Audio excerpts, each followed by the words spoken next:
Et salut tout le monde, on se retrouve pour la deuxième édition, enfin la deuxième plutôt de la série du podcast Street Club, co-animé par vos deux co-animateurs. Je dis n'importe quoi dès le début, mais c'est pas grave. On est avec ce bon vieux Fitmax. Donc C'est le fou. premier épisode déjà du podcast est sur sa chaîne sur la compétition. Donc n'hésitez pas à aller le voir, surtout si vous préparez des compétitions, c'est très important. Là on est sur un podcast les gars, on vous balance plein d'infos. Donc si vous restez jusqu'à la fin, vous serez meilleur en street lifting, c'est sûr. Enfin, plus 20 kilos sur le total, on est d'accord, Max? Il y a un truc à signer ou pas? Non, c'est non contractuel. Ok, donc le thème du jour, un très gros thème parce que là, il y a pas mal de mouvements. On est sur les actualités du street lifting. Donc on va parler de plein de choses. Je pense qu'il y en a qui ont même peut-être des petites idées, mais on gardera les sujets les plus croustillants pour la fin. Bah, tout simplement pour le watch time, hein, les gars, restez jusqu'au bout, quand même. C'est important. Et on va commencer tout de suite. Avant de commencer d'ailleurs, n'hésitez pas, le petit like, le petit commentaire qui font plaisir. Et n'hésitez pas surtout à aller suivre ce God de Max parce que là le podcast va être sur ma chaîne YouTube et sur nos Insta respectifs. On fait du contenu en street lifting, du coaching en street lifting, mais je vous laisserai aller voir tout ça. Bon mon Max, on a beaucoup de Yes. changements là dans le street, hein. Va falloir en parler. Commence par quoi? On va peut-être commencer déjà par un sujet un peu simple à traiter qui va aller vite, mais peut-être l'engouement autour du street lifting. C'est vrai que on va pouvoir comparer aussi un peu avant, après. On va pouvoir parler peut-être en termes de réseaux sociaux, de stats. Toi, tu vois comment en vrai l'engouement autour du street là en ce moment? Moi, je trouve que globalement, on peut vraiment mieux faire que ça. Vraiment, vraiment largement mieux faire que ça. Mais ça prend petit à petit. En fait, j'ai l'impression que moi, de ma vision, il y a moins de gros compétiteurs et il y a plus d'intermédiaires débutants. Donc c'est très positif, ça veut dire qu'on va évoluer petit à petit vers le bien. Donc petit à petit, ces gens-là, ils vont changer de catégorie de performance et ça va tirer le sport vers le haut, mais ça va mettre un petit peu de temps. Il y a un truc que j'ai regardé la dernière fois, juste par curiosité, c'était les participants qu'il y avait à la FNSL 2021. Donc là, on pourrait se Ok. dire, ça devait être un peu vide, tu vois, quand il réfléchit comme ça. Alors qu'en fait, toutes les KT, ils étaient quasiment 8 ou 9. Il y a même des KT qui étaient plus. Alors que là, cette année, on a galéré à remplir les championnats de France. Je pense qu'il y a des petites orientations qui ont fait que c'est arrivé comme les minima qu'il n'y avait pas avant, tu vois. Parce qu'il y avait quand même des perfs vraiment faibles à ce moment-là, tu vois. Logique en même temps, parce que l'entrée était facile. Et comme je vous dis, je pense que petit à petit, ces débutants intermédiaires, ils vont prendre du niveau. Et du coup, bah, ils vont réussir à se mettre à ces minima. Et on va le voir avec les compétitions régionales, là d'ailleurs, et interrégionales. Et l'engouement, il va continuer d'avancer. Et ça va créer des petits paliers de motivation pour les gens. Parce que du coup, maintenant, il n'y a plus que la FNSL, où c'était le seul objectif avant. Et si tu pouvais pas y aller, bah, tu faisais rien en vrai. Parce qu'il n'y avait pas d'autres comptes. Maintenant, tu auras vraiment des petits objectifs comme des quêtes secondaires, mais des petits titres à aller chercher sur le parcours. Et que tout le monde peut aller chercher, clairement. Sauf si vous habitez en Île-de-France, désolé les gars. Mais en général, dans la plupart des villes, entre guillemets, on peut aller chercher soit sa région, parce qu'il y aura des régions dans toutes les régions après, il n'y aura pas que les interrégions. Donc je pense que tout le monde aura son petit objectif à atteindre, et ça c'est super positif. Le seul truc, c'est qu'il faut que tout le monde tire dans le même sens, et ça c'est un peu le problème du street actuel, je trouve. Ça manque de... Enfin après c'est mon avis perso, et je pense qu'on t'aura le même. Ça manque de soutien global entre les gars. Quand tu regardes les gars du Power par exemple, tout le monde se donne de la force. Peu importe que le gars il ait plus d'abonnés, moins d'abonnés, qu'on lui parle pas tout le temps, que ça soit pas notre meilleur pote, ça se donne de la force de partout. Et en street, j'ai l'impression que c'est plus chacun dans son coin. Moi, je veux avoir mes trucs. Et bah, si les autres ils font des trucs, limite je les regarde pas ou je les bloque, tu vois. On est presque là, tu vois. Et ça, je trouve c'est pas ouf parce que ça crée pas d'engouement de. Tu sais, vu de l'extérieur, on pourrait croire que tout le monde fait son truc dans son coin, à part deux, trois petites teams où t'as deux, trois gars qui se parlent et qui s'entraînent ensemble. Mais il y a pas le truc de se dire, genre tout le monde rigole ensemble, tout le monde se connaît, et c'est pas visible, tu vois, vu de l'extérieur. Ça donne pas envie de s'intégrer dans le truc, tu vois, entre guillemets. Et ça, je trouve que ça manque un peu un soutien global, tu vois. Créer vraiment une vraie communauté, et ça, je pense que ça donnerait aussi envie aux gens de participer au truc. Donc, globalement, je dirais, on avance dans le bon sens, parce qu'avec les compétitions régionales, interrégionales, c'est un gros, gros point positif là qui est arrivé. Mais il y a encore du taf, et je pense que c'est la mentalité des gens qui doit évoluer plus que. Avant, c'était un problème de compétition, maintenant on les a, donc il faut que les mentalités avancent, et que bah, tout le monde fasse évoluer le sport et participe à faire évoluer le sport. Que les grosses têtes se mettent à travailler un peu, tu vois, qui se mettent au boulot, pas que faire leur compétition et faire des stories sur Insta. De toute façon, je suis pas là pour me faire des copains en vrai, mais qui, on se m'en bat la race, mais qui viennent, mais vraiment que Parce qu'en vrai, pour moi, si les gars qui étaient là au tout début, ils avaient organisé leur première compétition, gros, on n'en serait pas là du tout, on serait 1000 fois plus loin. Final Rep, on leur aurait mis une claque dans la bouche, on aurait repris leur place, les championnats du monde, ça serait en France, et ça aurait tout changé sur le long terme, tu vois. Et bah, c'est pas ce qui est arrivé, parce que bah, pour moi, chacun a vu sa gamelle et pas une gamelle globale pour tout le monde, et ça, c'est triste. Mais il faut que ça change, et que bah, nous, la nouvelle génération, entre guillemets, de gens qui commencent le street, se mettent dans la tête que si on veut faire évoluer le sport, va falloir donner quelque chose, soit son temps, soit de l'argent, soit du contenu, du temps de visionnage, du contenu comme on fait là. Tout, mais il faut qu'on mette la main à la pâte si on veut que ça évolue. Ok, moi j'adore ton avis. Et alors, parce que les compétitions, on va en parler juste après ça. Donc là, si je prends vraiment aussi le sujet engouement, Je me suis emballé quand un je peu. pense...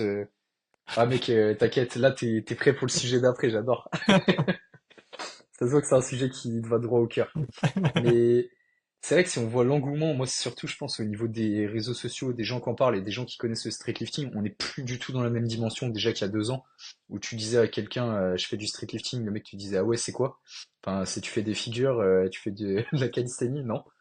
Enfin, oui et non, mais bon, bref. Là, quand même, sur les réseaux aussi, il y a de plus en plus de stats, hein. Quand tu vois, par exemple, Ludo, il avait fait un TikTok où il tractionnait des gens et tu vois que le TikTok dépasse les 10K et que les mecs savent ce que c'est le street lifting en fait dans ces 10K là, peut-être 50% on va le dire, enfin je prends des grosses fourchettes, il n'y a pas de stats, mais bref. Et c'est beau à voir déjà au niveau de l'engouement réseaux sociaux, forcément c'est ça qui va ramener aussi des gens dans nos pratiques. Et moi ce que je trouve le plus beau, c'est que avant c'était vraiment les coachs qui faisaient des vidéos sur le street lifting pour donner envie aux gens d'en faire et avoir des clients en street lifting forcément. Et là, maintenant, tu as de plus en plus de gens qui n'ont pas forcément grand-chose à gagner, mais qui partagent juste leur passion, qui est le street lifting. Juste des pratiquants qui sont pas coach, ou peu importe leur niveau, ils veulent juste faire du contenu pour faire du contenu. Et ces gens-là, ils apportent une vraie dynamique, je trouve. Parce que ces gens-là, du coup, forcément, on les voit comme des gens où ils veulent pas de la contrepartie derrière, derrière les stats ou quoi. Et par contre, à l'inverse, qu'on a un peu perdu par rapport à il y a peut-être 6 mois, un an, c'est vraiment cet aspect où tout le monde se soutient, comme tu as dit, comme au Power. Et moi, je trouve ça dommage aussi personnellement, dans le sens où chacun voit son gagne-pain, comme tu as dit, chacun se dit si j'apporte la force à lui, bah je lui donne des stats, donc forcément, peut-être je m'enlève des clients ou quoi.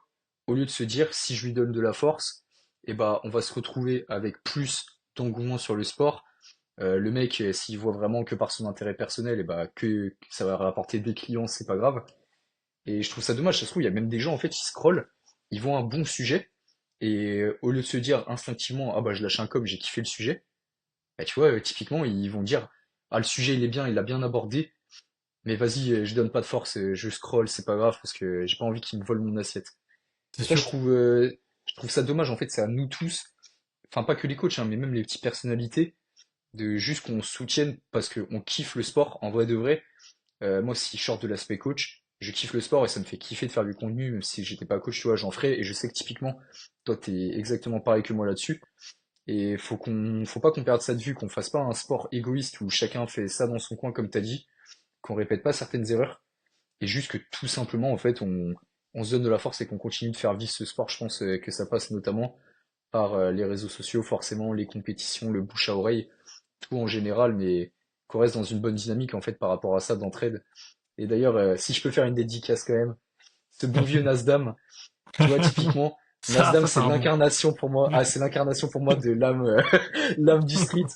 Genre, le frérot, il parle à plein de gens, Il est incroyable. mais c'est vraiment un frérot, tu vois, ce mec Il est est un partout. frérot. Et il voit un bon sujet, il va commenter, il peut partager et tout, etc. Mais surtout, mec, c'est une crème. C'est une crème dans tout ce qu'il fait. C'est quelqu'un, t'as l'impression qu'il connaît pas le mal. Genre, lui, c'est le bien. Donc non, grosse dédicace à lui. Il faudrait en fait qu'on soit plus dans la mentalité de Nas, pour moi, dans le SL, et qu'on reste juste tous dans l'entraide, plutôt que venir penser à est-ce que lui il va gagner plus si moi je lui donne un com ou peu importe. Je suis tout à fait d'accord, en vrai. Bah, après, nous, on le fait déjà.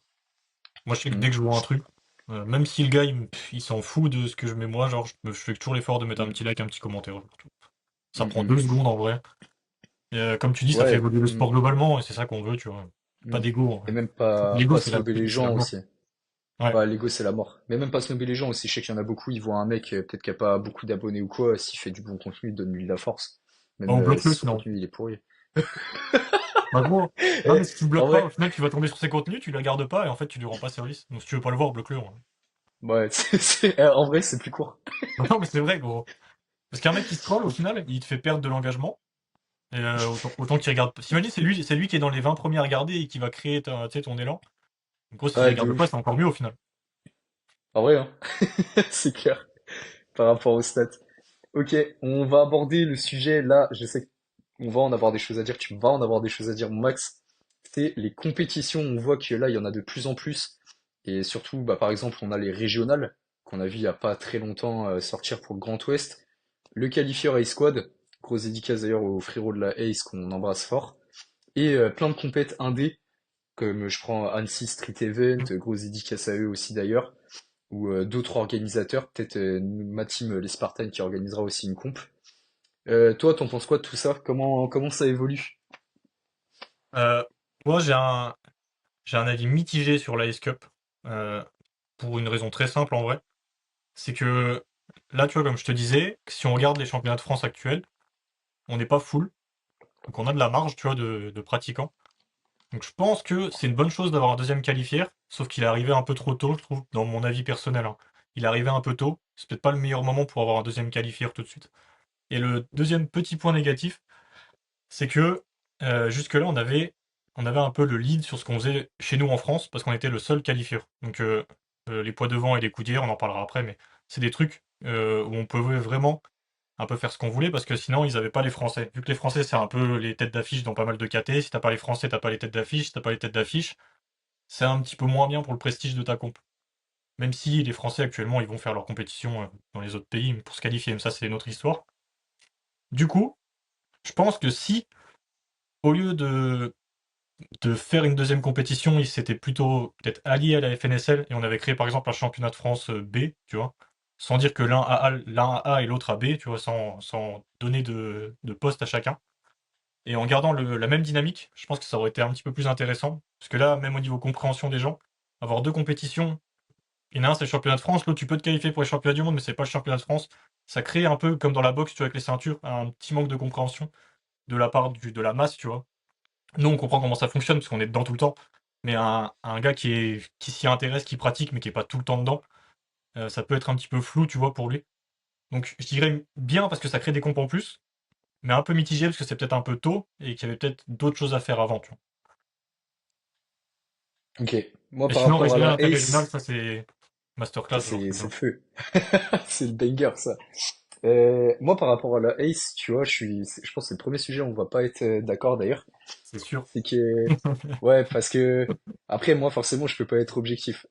Déjà, les gars de la Ace, j'ai connu le street lifting avec eux, donc forcément, mon objectivité va peut-être en pâtir, mais bon, au moins voilà. Mais je pense que tu vas être quand même d'accord avec ce que je dis.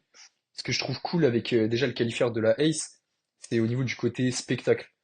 Là, ils prévoient une comp qu'ils vont organiser eux-mêmes en indé, mais ils vont faire genre vachement, vachement de choses, je pense, où ça va être vraiment organisé spectacle. Sachant que la Ace sont très forts en animation et c'est peut-être pour ça que toi, tu dis que ça aurait été peut-être plus une force qu'ils fassent un championnat de France à deux. Là où je te rejoins quand même un peu, peut-être que ça aurait été peut-être mieux, mais bon, de toute façon, ça, on le saura jamais. Mais là où je trouve ça vraiment cool, c'est que, en fait, déjà, la salle, elle va avoir lieu à Asgard. Ça va être la Ace qui organise. Et je pense que ça va être vraiment pas mal, tu vois. Eux, ils ont leur petite touche. Je dis pas la FNSL organise mal, hein, bien au contraire, c'est une très très belle organisation, la FNSL. Mais ils ont la touche structure FNSL et la escouade a sa propre touche. Pour avoir fait des compétitions escouade, je sais qu'ils essaient toujours un peu de nouveauté ou de rapporter des choses. Et je pense que déjà cette compète, elle va faire beaucoup parler. Donc ça, si on revient par rapport à l'engouement autour du SL, je trouve ça pas mal.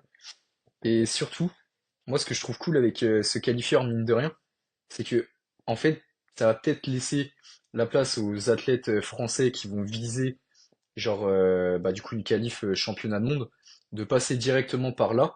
Donc déjà, le fait que ce soit en avril, je pense que ça a été fait aussi pour que les gens aient plus de temps pour se préparer jusqu'au championnat du monde. Donc ça peut s'entendre pour ceux qui participent. Et surtout, moi, là où je trouve ça cool, c'est que ça laisse des places pour les championnats de France. je suis un peu une enflure de dire ça. Mais c'est vrai que s'il n'y a pas les grosses têtes d'affiche, imaginons s'il y a une personne par KT qui veut jouer sa qualif championnat du monde, bah mine de rien, ça libère une place par KT. Et donc forcément, bah voilà, ça fait du monde. Et je pense que comme c'est la première édition, là, ça va mixer aussi un peu les niveaux. Je pense pas qu'il va y avoir que des top athlètes.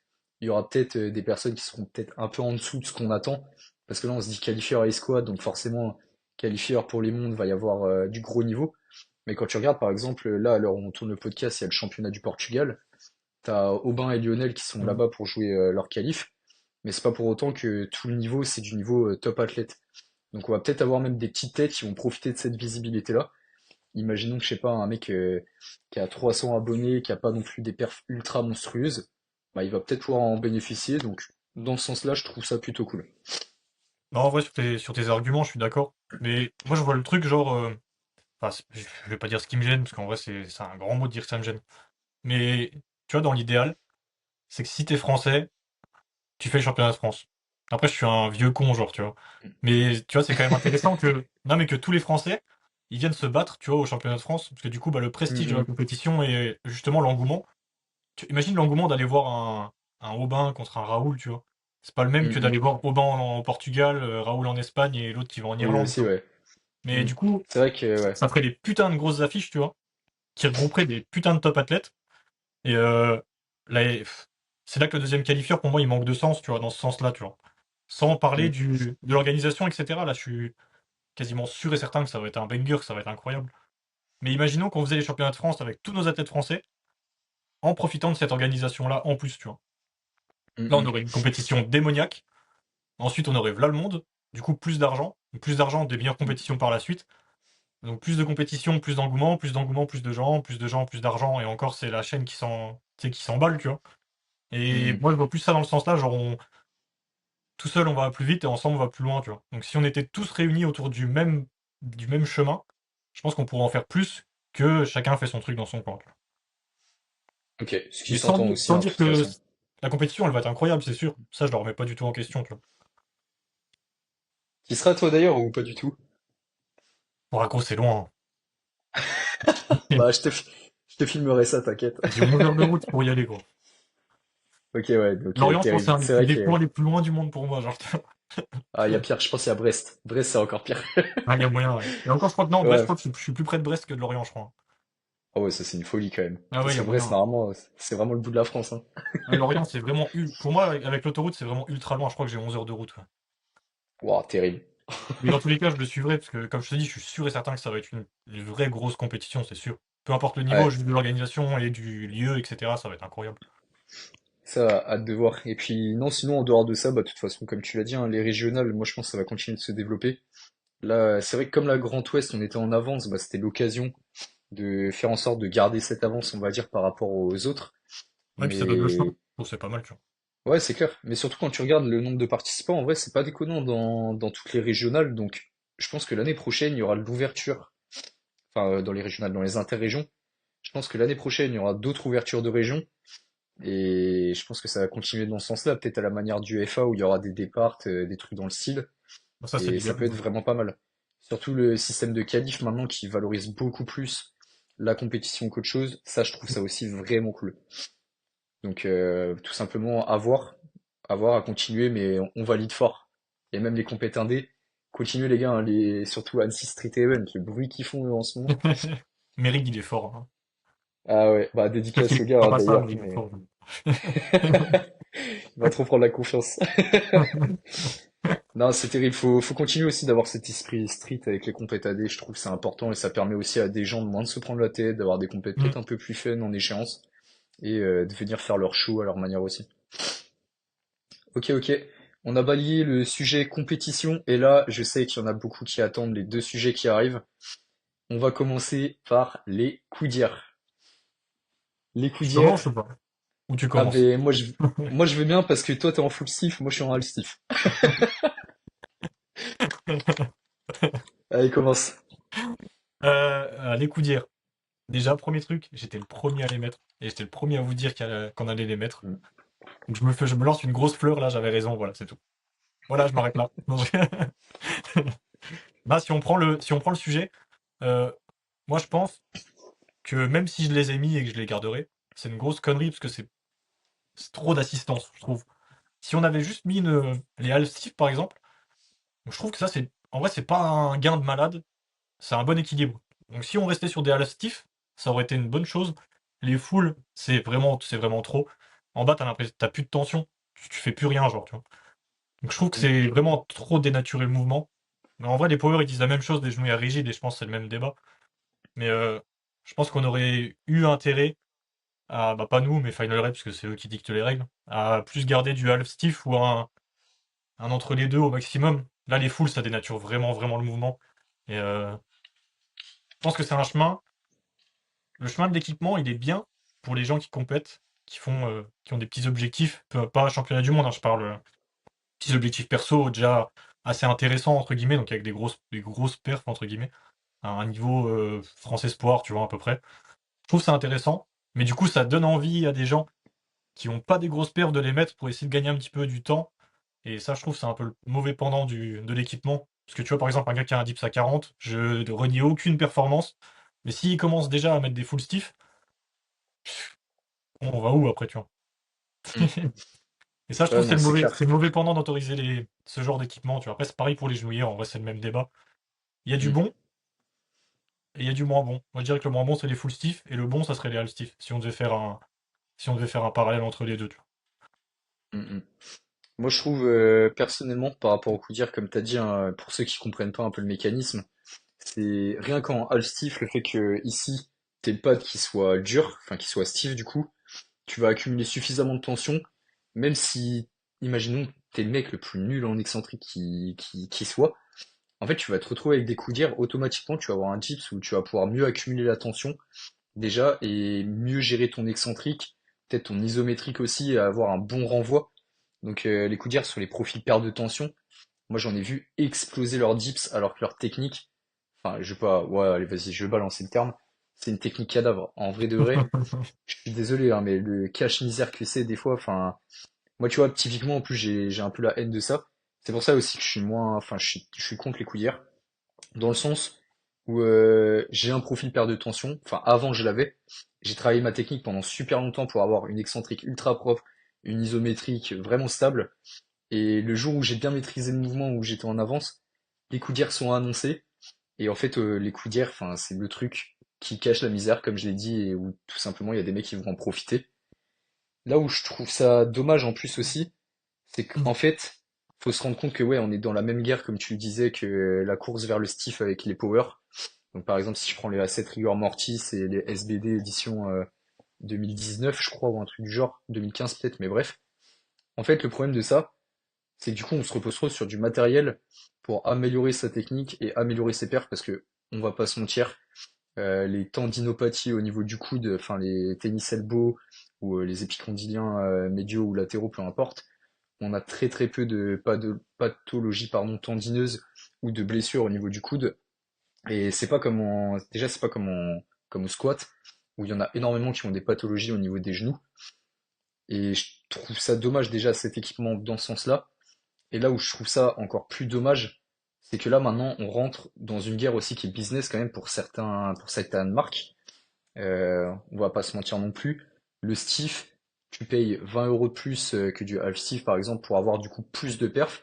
Parce que c'est littéralement aussi ce qui se passe, hein. Comme je vous ai dit, un profil perte de tension, il peut se retrouver juste en mettant des coups d'hier avec plus 10 avec une technique qui n'a pas bougé. Et c'est là où c'est dommage. Pourquoi ne pas, par exemple, comme tu l'as dit aussi, et c'est là où je te rejoins énormément par rapport à ça et que je profite pour envoyer de la cartouche, pourquoi pas faire juste du half stiff, même les genouillères, hein, pourquoi ne pas revenir sur je sais pas, du 7 mm maximum autorisé, et donc du coup on bannit genre les rigors, les inzer, les trucs dans le genre, et que pour les coudières on fait pas pareil.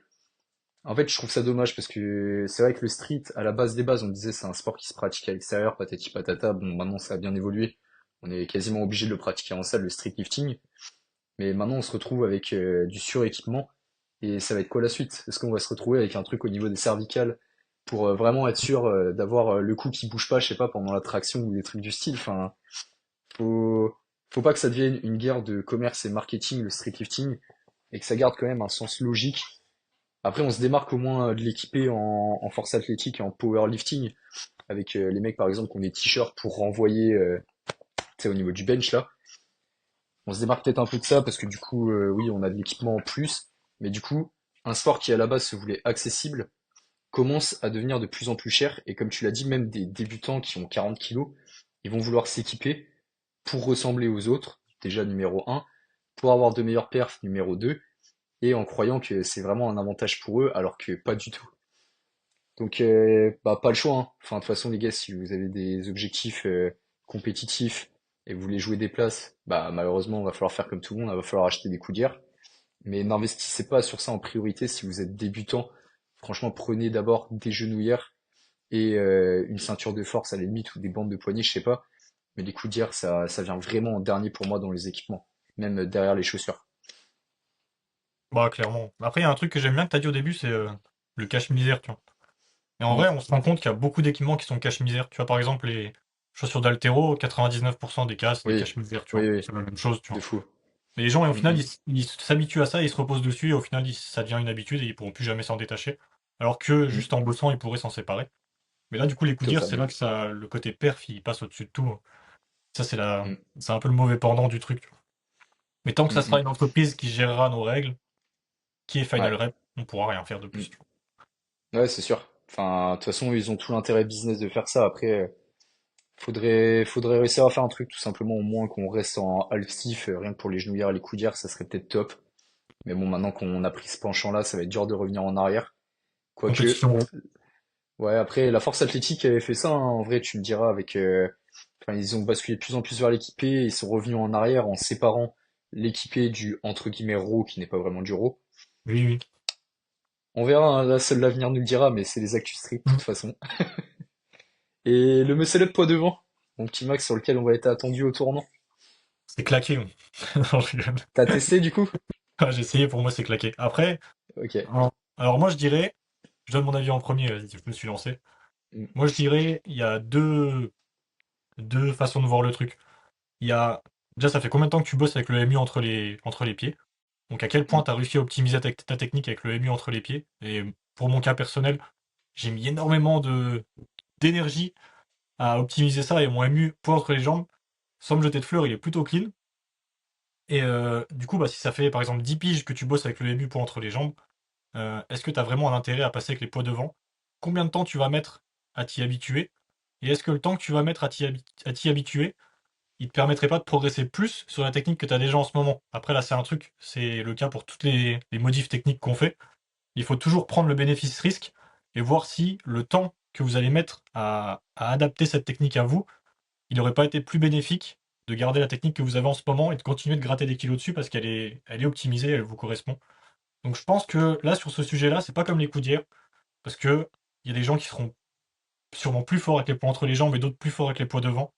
Après, par contre, il y a un truc qui est bien, comme pour les coudières, c'est que ça nous aligne avec l'international et avec le sport comme il est en train de se développer en général. Donc ça, c'est vraiment un point positif. Par contre, le seul truc, c'est qu'au niveau arbitrage, les poids devant, je trouve que c'est vraiment pas ouf. C'est vraiment mm.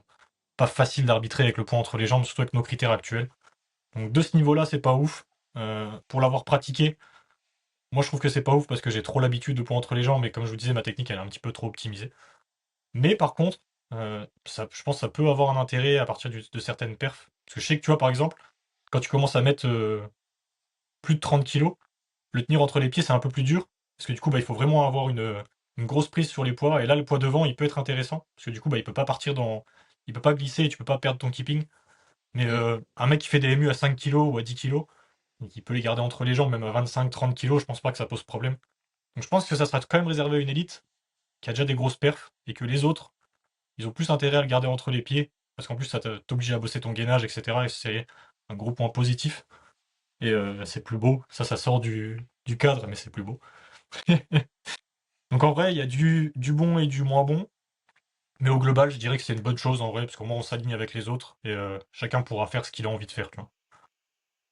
Ok. Moi, je suis d'accord. Et dans la globalité, de toute façon, déjà, j'ai pas testé encore le MU poids devant.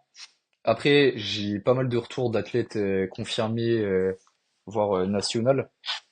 Et donc, je vais plus parler en retranscrivant, on va dire, ce qu'ils m'ont dit pour ceux peut-être qui connaissent pas du tout.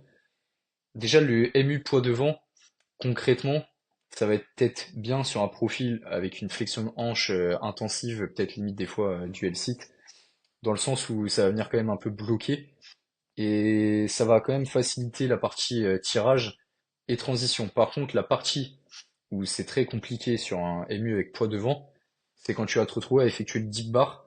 On l'a vu notamment sur plein d'athlètes, comme par exemple, je crois, au Aubin, au championnat, je sais plus c'était lesquels, championnat d'Europe, je crois, où en fait, il a perdu Faire le le poids contact sur un peu. son, ouais, voilà c'est ça, il a perdu le poids sur son troisième essai.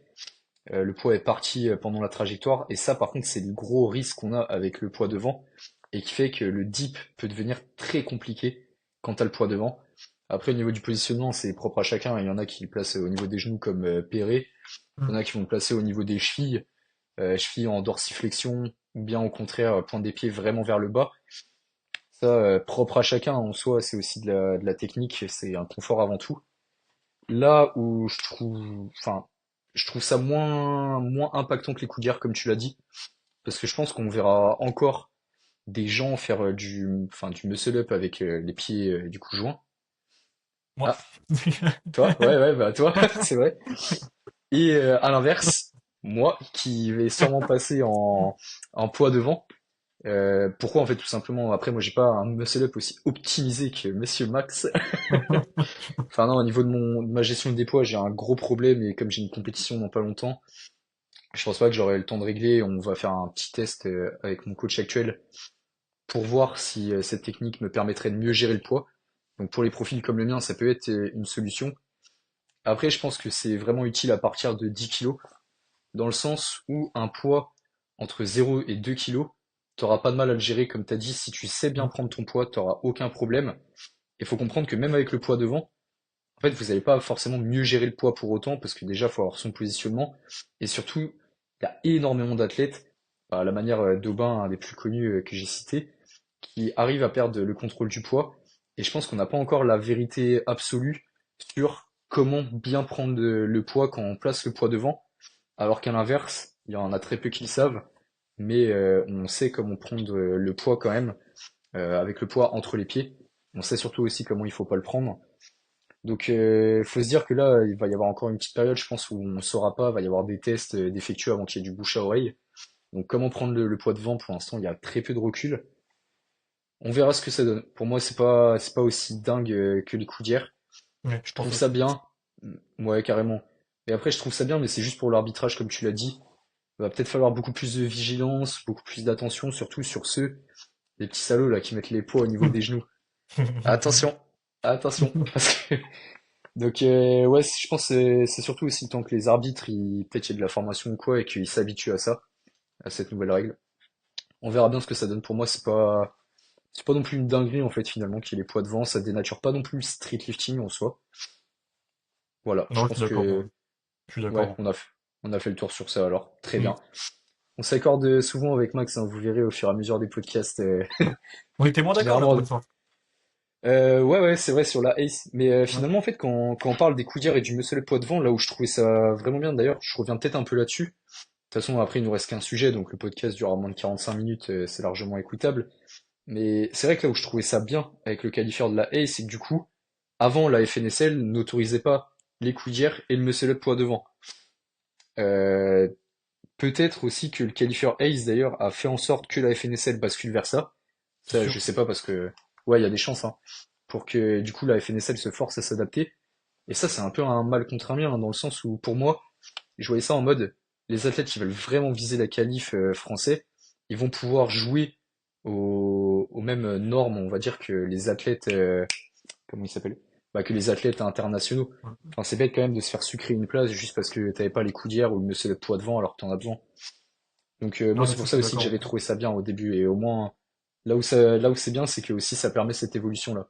Bon, pas pour les coudières du coup pour la FNSL, ça c'est moins bien, mais le monsieur le poids devant, c'est déjà ça. Ça, c'était le jeu de Ok, ok. l'uniformisation. De toute façon, il fallait qu'on finisse par y passer, tu vois. Mm. C'est Ouais, pareil, quand c'est sûr. tu fais ta prépa sans coudière et t'as les championnats du monde 2 mois après où tu dois t'habituer aux coudières, tu vois, Mm. pas C'est en accord, totalement tu vois. différent. Ouais, c'est sûr, pour ceux qui ont essayé, de toute façon, ils le savent très bien, hein. Enfin, les coudières changent le pattern du mouvement. Mm. Ça, c'est sûr. Enfin, même le MU poids devant, hein, tu me diras, mais bref. Dernier petit thème. Bon, après, ça va être très vague. À quoi on peut s'attendre pour la suite? À quoi on peut s'attendre pour la suite? Ah, c'est très vaste, hein. Et puis vous saurez déjà que je ne prépare absolument rien, jamais rien. Depuis que je suis né, j'ai jamais préparé un. Parce que je les ai eu les sujets à l'avance, mais je ne prépare pas, Mm. genre c'est psychologique. Comme à l'école, je révisais pas, tu vois. C'est Ce qui fait psychologique. que le podcast, c'est naturel, finalement, donc ça s'écoute bien. Bah moi pour l'avenir, bah, je vais dire ce que j'aimerais bien pour l'avenir. Ça sera plus simple. Mm.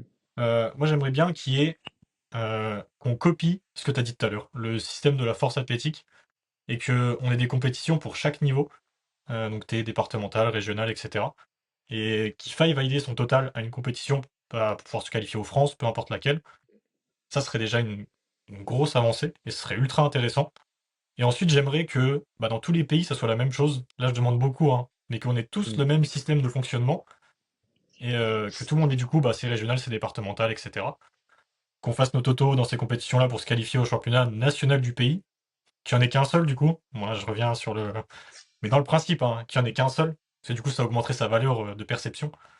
Et que dans tous les pays, ça soit la même chose, et que les championnats du monde, ils regroupent les vainqueurs de ces championnats de France, d'Allemagne, d'Italie, pour faire un championnat du monde qui pourrait ensuite être fédéré, qu'on devienne une vraie fédération, Mm. avec les subventions qui vont avec tout ce qui suit, les comités, etc. Et ça dégagerait une partie d'un truc qui nous plombe, c'est l'ego de ceux qui organisent, de ceux qui sont autour et ceux qui prennent des sous en ce moment, Final Rep, etc. Si ensuite il n'y a plus de but, il n'y a plus de gros business, et que c'est que des gens qui veulent faire évoluer le sport, dans tous les pays du monde, ça serait une dinguerie parce que là vraiment tout le monde irait, comme je disais, dans le même chemin tout à l'heure, et on pourrait se retrouver avec un foot numéro 2 où vraiment tout est cadré, où tout se passe logiquement et selon des règles qui sont établies et qui sont en accord avec tous les pays. Donc voilà, mon monde idéal dans 5-10 ans, ce serait ça, ce serait vraiment une dinguerie, hein. Ok, pas mal du tout. Après, de toute façon, la question n'était pas facile, hein. Tu me dis, de toute façon, que je prépare pas. Et de toute façon, dans tous les cas, c'est dur aussi de se projeter, hein, enfin, dans le futur. Là, on va dire des trucs, ça se trouve, il y en a qui vont se réaliser. On va dire, waouh, les gars, ils ont été visionnaires, un peu comme Max avec les coups d'hier. Ou au contraire, ça se trouve, des gens vont écouter le podcast dans 5 ans et vont se dire, en fait, les gars, ils étaient faux, il y a rien il y a rien de plus. Non, pour la suite, en tout cas, je pense que là, dans l'état actuel des choses, enfin, pour revenir au tout début du podcast, si on reste un peu comme ça, je pense que le SL, ça va continuer d'évoluer, mais peut-être pas autant que ça le devrait. Faut en fait qu'on continue la mobilisation. Ce qui a fait parler, c'est surtout le fait qu'on se soutienne tous entre nous et qu'on fasse beaucoup bouger les choses. Après, au niveau des régionales, etc., je pense que, comme tu l'as dit, hein, là, ça va continuer de couler. Ça, c'est pas de s'avancer que de se dire que ça va se développer dans les autres régions, peut-être même dans les autres pays, hein, comme tu l'as dit, même s'ils sont en retard. On voit qu'il y en a de plus en plus qui essayent d'organiser des choses pour faire des qualifieurs ou même des compétitions nationales ou autres. Et ça, c'est très très bien, hein, parce que mine de rien, là, les championnats du monde, va y avoir 80% d'Européens. Donc finalement, c'est un peu les championnats d'Europe du monde. En fait, les gens qui font les championnats d'Europe sont limite champions du monde de l'année, quoi. Donc ouais, va falloir que ça bouge, qu'on voit des belles têtes. La chose que j'aimerais vraiment bien, moi, là, personnellement, c'est les tests antidopage. Alors, dans le sens où moi, je fais pas partie des gens qui vont crier lui il est dopé, lui il est dopé, lui il est dopé. Moi, au contraire, je suis le mec crédule qui laisse le bénéfice du doute à tout le monde. Le mec dopé, toi. Mhm. Ouais, aussi. Non, s'il vous plaît, ne prenez pas ça en extrait. Non, mais en fait, c'est vrai qu'il y a eu un peu une chasse à la sorcière à un moment où ça se tirait pas mal dessus en mode, enfin, les gens spéculaient un peu sur les dopages de telle ou telle personne. Mais en vrai, la vérité, c'est que tant qu'on n'aura pas de test, on ne saura pas. Donc là, ça s'est un peu calmé d'ailleurs. Je trouve qu'il y a plus personne qui parle trop de dopage, etc. en SL. Peut-être parce qu'on n'est pas dans la période aussi championnat du monde, championnat de France et autres championnats. Ça doit jouer. Mais franchement, ça serait vraiment pas mal là qu'on commence à mettre en place des tests, au moins pour faire fermer la bouche de ceux qui spéculent du dopage de partout et qui, en fait, ces gens-là aussi engrainent un peu le fait de se dire ces performances sont inatteignables, alors que c'est faux. Enfin, dans le sens où moi, ça se trouve, il y a un mec à la salle, il va me voir faire un dips à 120, il va me dire le mec il est dopé, c'est sûr. Alors que on voit pas aussi tout le travail qu'il y a derrière. En fait, ça permettrait aussi de rabattre certains kékés et du coup qu'on continue d'avancer dans le sens où oui, ces perfs sont atteignables naturellement, Et aussi, bah, tout simplement, s'il y a des gens dopés, bah, que au moins ça fasse un peu le tri et qu'on soit sûr. Ça, c'est peut-être le petit sujet qu'on n'a pas abordé, mais dans le à quoi s'attendre pour la suite, je trouverais ça vraiment pas mal. Et sinon, je te rejoins sur ce que t'as dit. Et comme ça, j'éviterai de te répéter, même si j'adore faire ça. Non, clairement, je suis d'accord avec toi en vrai. Je suis d'accord avec toi. Ok. Désolé les gars, on est trop d'accord, mais Ouais, c'est vrai. Non, on a eu un sujet, le premier. c'est vrai. Après, on fait Enfin, rarement des non. podcasts avec des gens qu'on n'aime pas et qui on partage pas trop les idées, donc ça va un petit peu dans le thème. C'est clair. Donc on Non, se mais dans redira tous les les invités. cas, même par rapport à la Ace, on ne sait pas qu'on n'était pas d'accord. Enfin, en vrai, je pense sur la globalité, on se rejoint quand même tous les deux sur notre opinion. Oui, clairement. Ouais. C'est sûr que dans tous les cas, on sait que c'est un bien, même si peut-être il y a peut-être des choses qui ont été mal faites ou quoi, mais bref. Dans tous les cas, ça sera propice pour le street lifting, pour l'évolution, donc c'est cool. Les petits mecs, 41 minutes de podcast. On n'est pas trop mal. Comme j'ai dit, surtout ceux qui sont restés à la fin, déjà, bah, de un, vous êtes des braves. De deux, je pense que là, vous avez pris plus, au moins 10 kilos sur le total, c'est sûr. Et sans mettre de coudière, et ça, c'est très fort. Si vous êtes restés jusqu'à la fin, n'hésitez pas à mettre une grosse tempête de flammes en commentaire pour nous prouver tout simplement que c'est le cas. Mon petit Max, un petit mot de la fin? Bah pareil, hein, merci à vous l'équipe, ça fait toujours plaisir. Je dis ça fait toujours plaisir, on ne sait même pas s'il y a des gens qui vont écouter. Mais s'il y en a qui ont écouté, au moins jusque la moitié déjà, c'est déjà énorme. Et bah, n'hésitez pas à vous abonner, petit commentaire. N'hésitez pas à dire dans les commentaires si vous trouvez que Lohan il est beau gosse. Un petit like, partage la vidéo comme d'hab. Et si vous dites que Max est beau gosse aussi, j'enlèverai peut-être la casquette au prochain podcast, qui sait. Ouais, c'est le running gag du Euh, podcast. c'est clair. Je le précise aussi parce que c'est important comme ça va être sur ma chaîne, mais allez voir la chaîne de ce bon vieux Fitmax. Si vous n'êtes pas abonné, vous avez rien compris, vous avez rien compris au street lifting, enfin c'est un truc de fou. Et abonnez-vous aussi sur nos Insta respectifs parce que c'est là où on communique le plus. Bon, en tout cas, merci de la fidélité déjà sur le deuxième épisode. Je rappelle pour le troisième épisode, les nombres impairs, on se retrouvera sur la chaîne de Max. C'était Seraph et Max et du coup on se retrouve à un nouveau podcast. Sur l'équipe. Ciao!